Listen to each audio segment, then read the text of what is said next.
What's going on, you dudes, bros, and non-binary hoes out there? Thicky Mouse, coming at you again with some Dirt Rally 2.0 today.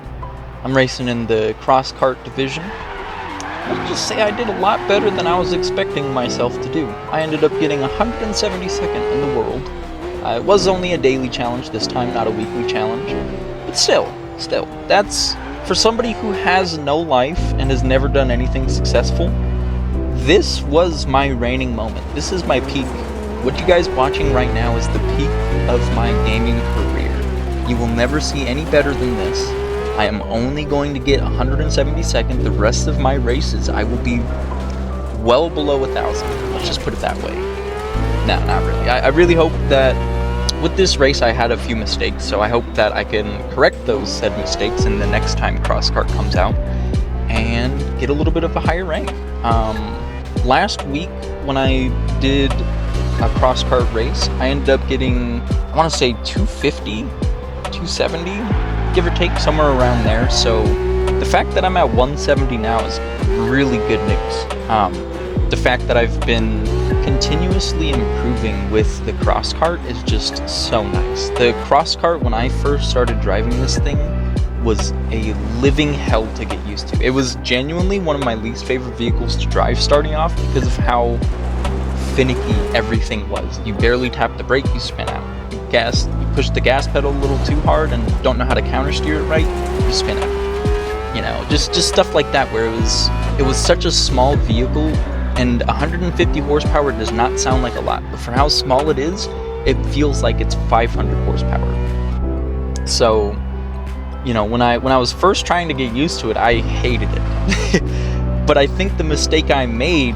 was that was one of the first vehicles I ended up driving in Dirt Rally 2.0. It was one of the first cars I bought in Dirt Rally 2.0 because I saw the low horsepower and kind of instinctively went, oh yeah, that'll help me get used to the handling in this game, which was a terrible idea. Do not do that if you're getting into Dirt Rally.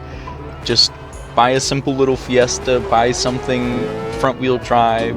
If you want to go rear wheel drive, get an Alpine, get a Escort, get something like that. Don't get this. This is definitely one of the higher difficulty vehicles.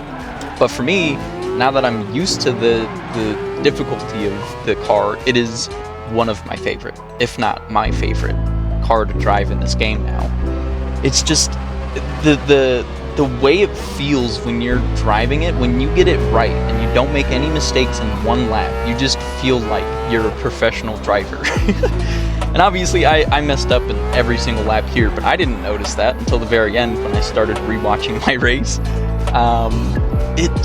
It's so much fun. It is so much fun. It's like, it sounds weird, but of all the racing games I've played and of all the cars I've driven, this one is definitely one of the ones where it felt like I was actually holding the steering wheel and driving the car itself.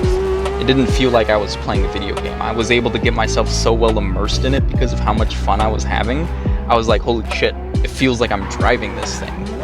And yeah, it was great, man. I love this thing. But anyways, I am going to stay quiet for a little bit. This is the lap that I do have a major mistake in and lost me a couple seconds, but for the rest of the video, I'm just gonna stay a little quiet, let you guys listen to the natural beauty of this engine.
with me passing the finish line, that marks the end of the video.